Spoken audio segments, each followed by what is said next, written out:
You've got a business and a house that needs managing, family that needs you, and somehow you're supposed to grow this thing? You're supposed to scale? If it feels impossible to keep everything together while growing something super meaningful so you can actually make money while you raise your babies and figure out how to do life, laundry, dishes, toilets, and more, then this episode is your actual game plan. I'm going to show you exactly how to organize your business so it can scale, even with kids in tow, dirty cars, dirty everything, and keep up without running around like a crazy lady. All right, inside this episode, I am giving you 3 really important things that you should be doing if you're trying to set your business up to scale. And what that actually means is you don't want to be exchanging all of your time for $1 per hour. You want to make something that is scalable, whether you're service-based, online, I don't care, an Etsy store, it doesn't matter. We need to be thinking about these things before we corner ourselves into a business and an income that's causing us even more stress than the stress we already have at home. And I am going to jump into those, but here's the most important thing that you do need to know. And I teach this through and through and through and through. You can't scale your business if your personal life and your home and your schedule is in shambles. If that's in chaos, you obviously need to work on that as well. Yes, having your home and your personal schedule in order is 100% essential, but we're going to talk about that in another episode. Right now, I'm just going to focus on your business, specifically the 3 things that you need to systemize if you want to make sure that you can maintain and sustain your business. If you don't know me already, I am Chelsi Jo. I am the CEO of ChelsiJo.co. I created Systemize Your Life.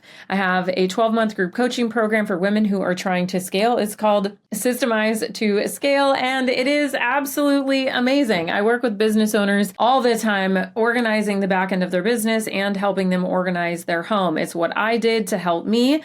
I'm homeschooling my kiddos. I have been all over the place. I've had multiple jobs, multiple businesses, and now I'm finally in the place where I created a scalable business, and I work about 20 hours a week in my company. I've got a team, and I'm doing all of that with these tips that I am telling you right now today. If this episode has you totally hooked and you're super excited about what I'm teaching you, I go really deep on every single one of these concepts in my completely free workflow workshop. Head over to chelsijo.co/workflow workshop to sign up. It has a workbook. It's amazing. It literally teaches you every single thing that I'm about to talk about in depth. You should head over there. Let's jump into the 3 tips that I'm giving you in order for you to build a scalable, organized business. Obviously, there's a lot of things that we can do. I've built things on the back end of my business to make sure that it's scalable in a lot of different ways, but this is specifically on how to keep you organized. There's so many people that have scaled their businesses and they're not organized, and guess who they come running to? Me. So you can scale in a really unorganized capacity, but at some point you will hit your ceiling. Scalability to me does not just mean make a bunch of money and then turn around and be like, what the heck did I just do? I'm talking about building something sustainable from day one. So tip number 1 is to organize your goals. I bet you didn't think I was going to say that. What does that even mean? Well, you got to know where you're headed. You absolutely need to know what you're doing. I watch so many people just jump in and they have no idea what they're even trying to accomplish. And sometimes in the very beginning, that's pretty hard, but I've been doing this from the actual beginning of this business. I owned a wedding planning business. I was an independent contractor as a professional sign language interpreter. And I've kind of been doing this same thing all through my whole life. When I was in student council, this is just kind of a part of who I am. So when I started this business, I applied it. And now looking back, like, I don't know if I would have survived without having my goals organized. If you're trying to actually make money or build a brand or grow a team, this business is not a hobby. You're actually trying to make money. That's the point of a business. A hobby doesn't make money. It can turn into that, but that would make it a business. Too many moms get sucked into every single business program out there. And the reason why you need to organize your goals is so you don't suffer from shiny object syndrome. There are so many things that people are trying to chase constantly. This thing right here is 100% a distraction 100% of the time. And without my goals being mapped out and laid out and in front of my face at all times, I would be getting distracted good too. So what you need is a beacon. You need a clear forward-facing goal. I actually update my goal every year, but also every quarter. My team has monthly goals, and then we have weekly focus points so that we are always on track, so that you can keep your head down and get to work. Otherwise, we're wasting so much time. You're going to waste energy, and you're probably going to waste a lot of money. All of those things do not equal scalability. So like I already mentioned before, if you want a complete guide on how to create this plan for your goals, drop down into the description and head to my brand new free workflow workshop where you're going to get the workbook on demand, instant access. You can start watching as soon as you're done watching this video. All right, here's tip number 2. Organize all of your work into categories. What does that mean? Here's where my zone of genius really starts to kick in and I get really nerdy. Not everything in your business is the same. It's not just all work. It's really not. It's not all just one long checklist of things to do. I know it feels like that, but it's actually not. Here, let me give you my lens, my systematic glasses that I see life through, and explain exactly what I see when I look at somebody else's business and how I want you to start looking at your own business. Some tasks repeat every single week. Some only show up during launches or events. Others are tied to client work, content production, and a lot of other things that you may have coming and going. Here's the real 3 big categories that I want you to focus on. And this is what I recommend to everybody. It's what I've done in my own business. And this is the very first place that you should start. If you currently are writing down a bunch of tasks in a notebook or in your notes app or in some random Asana, Trello, ClickUp, Notion template thing that you bought from somebody, and your tasks are still just tasks in your brain, none of those things are going to help you. They're just not. So here's what I want you to think about. Even just for like the next 2 weeks, just feel me out, try me here. I want you to group all of your work that you do into these 3 groups. The first is what I like to call your DWMs. These are your daily, weekly, monthly tasks. That does include content, client work. What things do you do every day? What things do you do every week? Like maybe twice a week, Tuesday, Thursday, Monday, Wednesday, Friday. And what things do you do monthly? Maybe once a month at the beginning of the month, you might be looking over numbers. At the end of the month, you might be doing bookkeeping, or maybe you do something twice a month, like on week 2 and week 4, you do these certain client tasks, or on month 1 and month 3, you do inventory for your business. You're going to have to sit down and you're going to have to take all of your tasks that you've been keeping up here and you've been writing in a million places, and you're going to have to get them all together. And then you're going to group them into these 3 groups. Okay. So you have the first one, which are your DWM tasks. Then you're going to have project work. What in the world is a project? I'm here to inform the world what projects really are. Projects are tasks or work that you do in your business and you never do again. Like when you do a house project, it's very much the same thing. You go paint the walls. You don't do that again. I mean, maybe a long time from now when, or maybe you're the person that likes to repaint their walls all the time, but probably not, right? These projects in your business are things that you build. They're things that you do and then you never do them again. Like you build your website, or you build a funnel, or you build your ad campaign, or you make something, you create something, you set up the shelving in your shop to hold your inventory. These are big projects that need time and focus, and then you don't ever do them again. And no one ever gets to those things in their business because they're so consumed with the first thing that I just said, which were your DWMs, and they don't realize that they also have project work that needs to get done. Okay, here's the last very important category.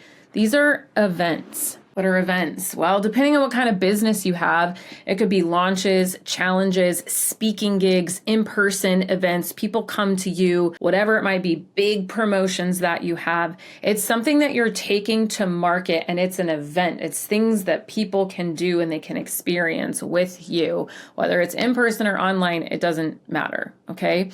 I use this example a lot. If you have an Etsy store, or if you are in network marketing, an event would be an actual thing thing. Maybe you're taking your craft to market. That would be an event. Do you do that event every weekend? Absolutely. So you're going to want to get that totally dialed in. This is an event that you do over and over and over again. If you're a network marketer, maybe you are hosting a class in person to get people to come and learn how to use the product that you sell, etc. These would be events.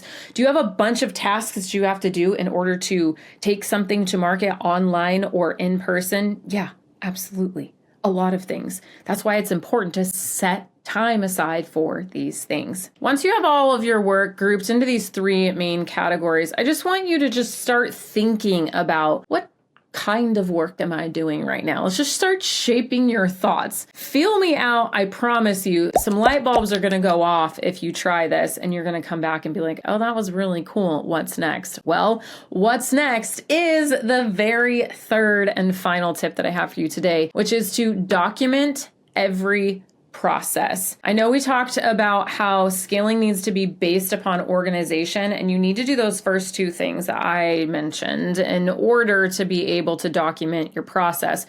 This is so important for scalability. If you want to scale, you're going to have to stop recreating the wheel. You're wasting a ton of time and a ton of energy on clicking open a new Google Doc to recreate the same thing that you created last week and yesterday. Like, it's absolute insanity. If it's content, a speaking gig that you're going to go and do, and you do often, the onboarding of a client, however you deliver your services, however you package up your things to take them out and bring them back, like, all of this stuff should be done like this. I remember when I was in my wedding business and it dawned on me, oh, if every single time we pack, we have this checklist and all of the things are lined up, I could just drive my car, get out of my car, double check that everything is in every bin and load it. Like, I began to see that there were patterns and there were rhythms, but we weren't capturing them. So I started capturing them. And that's exactly what I'm asking you to do. Document your processes for everything. That might feel a little bit overwhelming, but guess what? We just start with one process at a time. The best place to start is where you're most overwhelmed right now. Let's say you do client work, you have clients that you onboard, or you want to onboard clients and it's messy. You could never onboard more than one or two at a time because it would overwhelm you so much. Well, we need to be onboarding a lot more than one or two in order to jack up our income, which would be the point of having a business and making it scalable. So you have to get that process down pat. Remove all the things that aren't working and template the things that are working and totally crank up your revenue and your sales. It's going to be amazing. The way that I do this and the way that I teach this, how I've documented that process, like where do I keep that process, is in a workflow. I mentioned Asana, Trello, ClickUp, etc. before. I use a product called MeisterTask, and I absolutely love it. The user interface is amazing. I've scaled my whole business with it. I actually teach other people how to put their entire businesses inside of it. We actually do custom work for people and put their entire businesses inside my actual organized operating system for your company. Like, I do this in my sleep, and I really cannot recommend enough that you go over and you watch the workflow workshop if you want to know exactly how to do it in your business, because that's why I built the workshop and created it, is so that you can learn how to do it. That's the only way to keep processes organized, is with workflows. You can create these in any software that you want, but the point is if you don't know your process, it doesn't matter what platform you're using, it's still going to be disorganized. I see it happen every single day. People bring their Trellos and their ClickUps and their Notions and their Asanas to me, and they're like, I don't know what I'm doing. And I'm like, well, it's because you don't have your processes down pat behind the scenes. There's no possible way for you to outsource your work if no one knows what you do or when you do it. Those are the two most valuable things that you need to understand.